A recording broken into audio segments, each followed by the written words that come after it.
Welcome to Gracie Jiu-Jitsu Ilkley. Today we're going to be looking at our principles videos and we're going to be looking at something called the Redirection Principle. So for today we've got Alan to help us out. So we're going to start with a standing example. Now obviously we'll talk more about base and the pyramid principles and how we can have a solid base in a future class. But basically if Alan's trying to push me and he's bigger and stronger than me, and if I'm going to try and fight strength against strength, mass against mass, if we're both facing each other like this and our hips are facing each other, again, basically the bigger, stronger person has the advantage.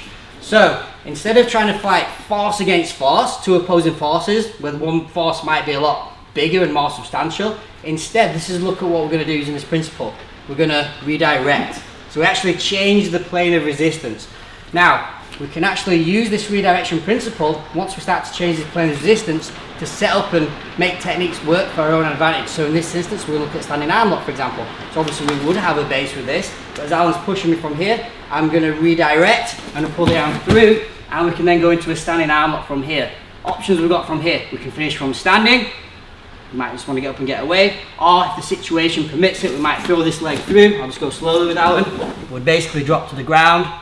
Could also finish it from there as well. So think about, instead of trying to fight mass against mass, how can we redirect that energy to set up positions and situations that are more beneficial for us?